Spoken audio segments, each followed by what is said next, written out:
Preposition. Hello बच्चों, आज हम प्रीपोजिशन पढ़ेंगे। Preposition at, on, in.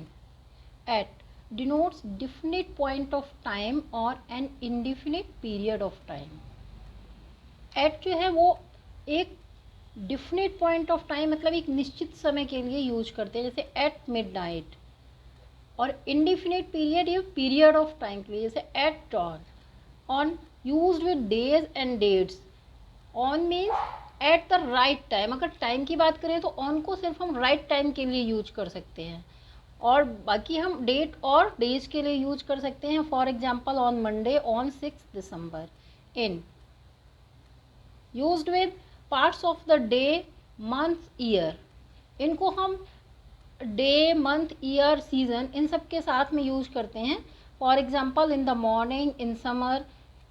in also used with the future tense to show when an action will happen.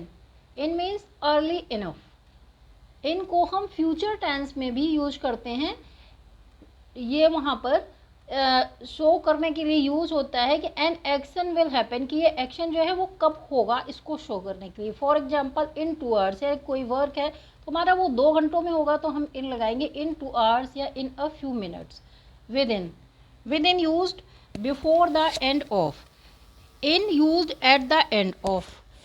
With in और in में ये difference है कि विद इन जो है वो हम यूज करते हैं बिफोर द एंड ऑफ, यानी कि जो टाइम पीरियड दिया गया है उसके बीच में ही वो वर्क होना है, तो हम वहाँ पर विद इन का यूज करते हैं। और इन का यूज करते हैं टाइम जो दिया गया हो उसके एकदम लास्ट में, या एट द एंड ऑफ।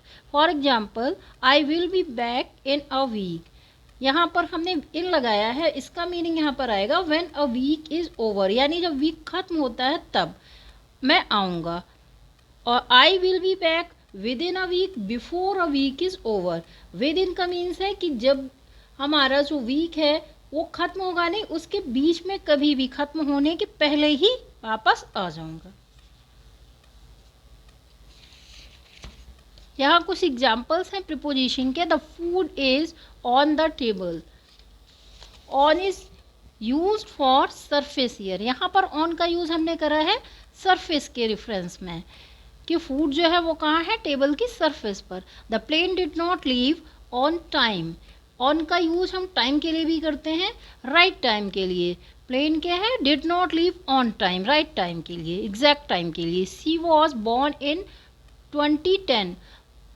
जहाँ तक हम डेट की बात है तो डेट के साथ हम इनको यूज कर सकते हैं। I walk up in the morning, और टाइम के साथ भी I walk up at 8 o'clock। अगर हम क्लॉक वाइज टाइम की बात करेंगे तो वहाँ पर हम एक एट का यूज करेंगे। She lives at Juhu in Mumbai. France में के लिए हम एट यूज करेंगे, जबकि विक प्लेस के लिए हम इन यूज करेंगे। Thank you.